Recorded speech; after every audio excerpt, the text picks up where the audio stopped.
Mon premier souvenir de comédie musicale, je pense que ça reste quand même Starmania. Déjà, j'avais vu les télévisions en 79, les passages télé de Daniel Balavoine, Claude Dubois. Euh, ça m'avait impressionné. Je trouvais ça intéressant et moi qui avais déjà une culture très rock et qui aimait Tommy, Quadrophenia, des Who, je trouvais que la démarche de faire un opéra rock en français était vraiment intéressante, donc très fier d'avoir fait partie de la deuxième génération, de la version 88-90, qui est en plus pour les fans la plus culte, puisque c'est celle que Michel Berger et Luc Plamondon ont mis en scène eux-mêmes. Donc voilà, Starmania. Qu'est-ce que vous chantez sous la douche? Qu'est-ce que je chante sous la douche? Je ne chante pas sous la douche en fait. Je me concentre sur le fait de me relaxer, de me savonner, de me laver les cheveux, pour être l'homme que je suis, enfin quelqu'un de très propre, bien rasé, toujours de bonne humeur. Moi, non, non, voilà, je chante absolument pas sous la douche. Je chante très rarement en fait. Je chantais beaucoup chez moi quand je travaillais ma voix, mais là je fais plus travailler les autres. Donc c'est les autres qui m'obligent à travailler, à rester au niveau en fait. Mon école de chant me permet justement d'être obligé, d'être dans l'obligation de montrer des exercices, etc., etc. Donc je chante, je sifflote. Je suis un très bon siffleur. Avez-vous un rituel ou une superstition avant de rentrer sur scène ou avant le début d'un spectacle?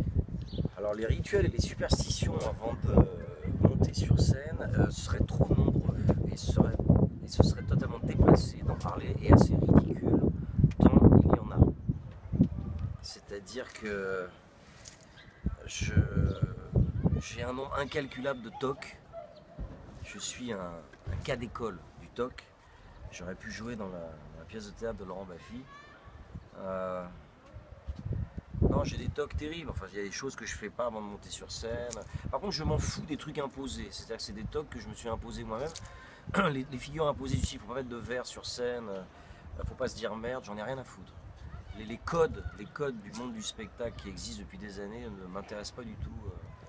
J'ai créé ma propre prison mentale avec des choses que je fais pas, des choses que je fais absolument. Je n'ai pas été baptisé, je ne suis pas religieux, mais voilà, je porte un chapelet. Et ça m'arrive assez régulièrement de prier, encore il y a 15 jours, pour retrouver ma voix avant le spectacle. Un gros spectacle, en plus 10 000 personnes à Cannes. Et oui, ça m'est arrivé aussi de prier quand je me suis fait arrêter par les flics pour qu'on ne me mette pas d'amende, et ça n'a pas marché par contre. Si vous pouviez changer de sexe le temps d'un spectacle, quel rôle aimeriez-vous interpréter? L'histoire du changement de sexe chez les artistes, c'est ambigu parce que on n'est pas asexué, au contraire. Moi, je pense être un des artistes français les plus sexués.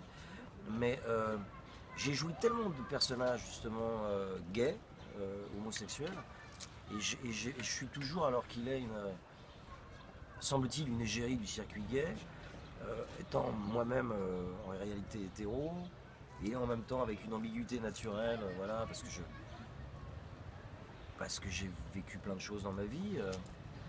Euh, c'est un gros dossier, Hanson. Un gros dossier public, puisque j'en parle en plus dans une autobiographie qui est sortie il y a 2 ans, qui s'appelle Poudre aux yeux. Donc tout est balancé à la figure de chacun. Et moi, ça m'a fait un bien fou. Non, s'il y avait un changement de sexe, je voudrais être une femme, mais c'est pas sur scène que j'aimerais que ça se passe.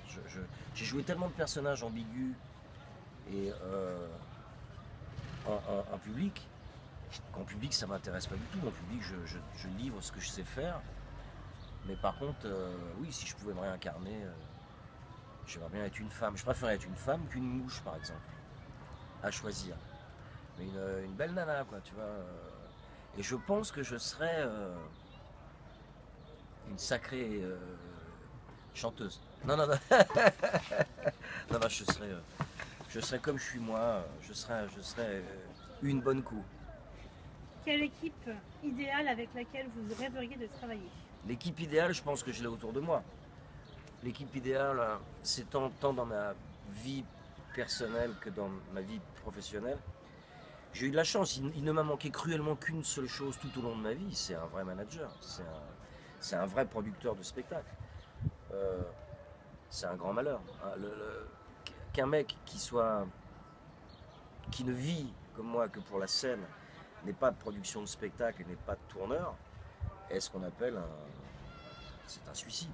C'est-à-dire que c'est ma fuite en avant pendant près de 20 années dans les substances vient essentiellement de cette frustration-là. On va pas se mentir, et de certaines mauvaises rencontres que j'ai faites, mais ouais, s'il y a une seul regret, c'est ça. Pour moi, les musiciens que j'ai sont autour de moi. J'ai toujours eu d'excellents musiciens, mais là, j'ai eu une équipe formidable. Mes projets artistiques. En général, c'était Goldman qui disait ça. Je ne sais pas si c'est très exact, ou Gainsbourg, je ne sais plus. Qu'un artiste a tout dit sur 2 albums. Je ne suis pas convaincu de ça. Oui, ceux qui n'ont pas grand-chose à dire. Ceux qui n'ont pas grand-chose à dire, qui n'arrivent pas à se renouveler. Moi, que ce soit avec Furious Zoo, Satan Jokers ou Hanson en solo, j'ai plutôt, ce qui veut dire plutôt que je continue à apprendre, ce qui est plutôt rassurant. C'est plutôt rassurant. J'ai plutôt fait des albums qui sont plutôt de mieux en mieux et qui surprennent de plus en plus les gens, même ceux qui me suivent depuis près de 25-30 ans maintenant. Putain, ça ne rajeunit pas. Question de l'interviewé précédent, Philippe Davila. Tu viens de rencontrer le génie d'Aladin qui t'autorise 3 jours. Je n'ai rien compris. C'est Philippe Davila qui te pose cette question. D'accord. Donc, parce que c'était l'interviewé précédent. D'accord. Tu viens de rencontrer le génie d'Aladin qui t'autorise 3 vœux pour ta carrière. D'accord. Quels seraient-ils? Le premier que je souhaite est la réussite absolue, totale et une reconnaissance du travail que je suis en train d'effectuer actuellement sur la transposition et la déclinaison du nouveau livre que je viens de sortir qui s'appelle Rockstar, 48 heures d'une vie rêvée. Je prépare actuellement, ça fait 25 ans qu'on me demande de faire une comédie musicale et on me le demande encore plus depuis la disparition de Michel Berger. Le problème c'est que Berger disait effectivement que je suis le meilleur chanteur de ma génération, et le problème c'est que le truc est très très lourd à porter, ce qui veut dire que ça fait partie aussi des raisons pour lesquelles je pense que je me suis autant auto-détruit pendant longtemps, parce que ça met une pression terrible sur la qualité de ce qu'on est censé faire. Alors que moi j'aime bien aussi faire de la musique un peu comme un branleur, c'est-à-dire je prends envie forcément de réfléchir si le texte est supra intelligent, du moment que la mélodie me parle, du moment que la voix est bien, du moment que l'arrangement est sympa, du moment que les musiciens jouent bien, voilà. Donc avec Rockstar, là cette fois-ci j'ai pensé à tous les paramètres. C'est-à-dire que c'est l'aboutissement et de ma vie musicale et de ma vie personnelle puisque c'est un spectacle préventif. Le casting, il est en béton armé, donc mon souhait, et qui va se résumer à... Il n'y en aurait qu'un deuxième après, qui serait de garder la santé, je le dis tout de suite. Et le troisième serait la santé de mes proches, et que ça dure longtemps. Mais le seul souhait que j'ai, c'est la réussite et la reconnaissance de ce travail, qui inclut dedans tous les paramètres dont j'ai parlé avant, la recherche d'un producteur de spectacle, qui a envie que ce spectacle soit présenté 2-3 années au même titre que des très très grosses productions dans les comédies musicales aujourd'hui en France, qui très souvent sont des... C'est un peu la Walt Disney ce qu'on fait ici quand même, c'est pas des créations, c'est pas vraiment des... c'est des créations, mais on prend un thème très connu, on prend le nom d'un grand disparu de notre époque ou du siècle précédent, et on va décliner à travers des chansons qui n'ont rien à voir avec le sujet, via des chansons d'amour.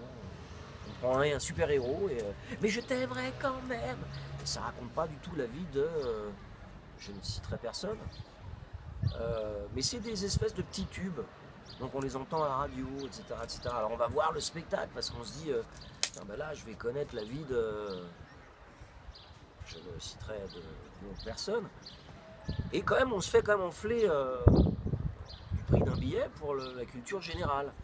Bon, par contre après on voit globalement, heureusement en France on a évolué, on voit des beaux spectacles, il se passe des belles choses. On ne deviendra peut-être pas Broadway, voilà, on est encore un peu loin quand même, hein. On est un peu loin, on ne deviendra peut-être pas le pays de la comédie musicale, ce qui aurait vraiment fait plaisir à Michel Berger, donc voilà, mon dernier mot ce sera à nouveau pour Michel, et ce serait la réussite de Rockstar. Alors, quelle est la question que tu souhaiterais poser à l'interviewé suivant? Mais est-ce qu'on sait, la sait question pas que j'aurais qui posée à l'interviewé suivant, si on me dit qui c'est, On sait pas. bon alors si par exemple Si si c'est une artiste qui est très très jolie, au-delà de 95, qui a une voix divine, qui est une superbe comédienne, etc. Ça, la question que j'aurais lui poser, c'est est-ce qu'elle voudrait coucher avec moi? Là, je sens que ça grince des dents à côté.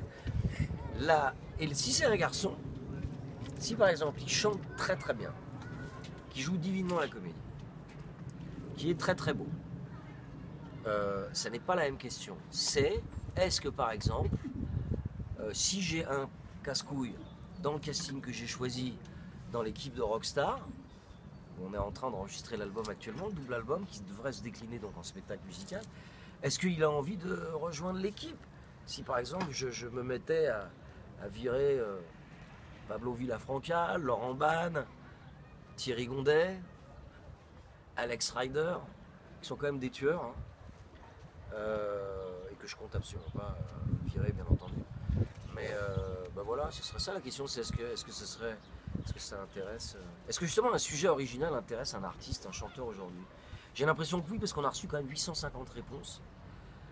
Moi qui croyais être totalement tombé dans l'oubli. Donc ça fait plaisir, puis ça prouve que les artistes ont envie de travailler dans un pays qui n'est pas encore celui de la comédie musicale, mais qui pourrait bien le devenir. Au revoir. Est-ce que tu as un mot pour les internautes? Un mot pour les internautes? Normalement, il y aurait une question, mais ils ne me l'ont pas posée. Donc... Un mot pour les internautes, c'est je vous aime, internautes chéris, vénérés. Je veux dire, vous êtes... je vous dis, vous faites ma vie aujourd'hui, moi qui ne passe pratiquement plus à la télé, qu'on n'entend pas à la radio. Moi qui me suis mis en décalage total avec cette profession que j'emmerde. Donc, internautes vénérés, vous êtes ma raison d'être, vous êtes ma survie également. Comme disait, c'était Bernard Allaire, je crois, un comique. Il rentrait sur scène et qu'il y ait 50 personnes ou 500, il disait cher public fidèle et nourricier. J'adorais cette phrase. Bon, c'était du 20e degré, bien entendu. Hein. Non, ma motivation première, c'est la création, faire des choses bien. Donc le pognon, j'en ai rien à foutre. J'en ai encore un peu de côté, donc tout va bien.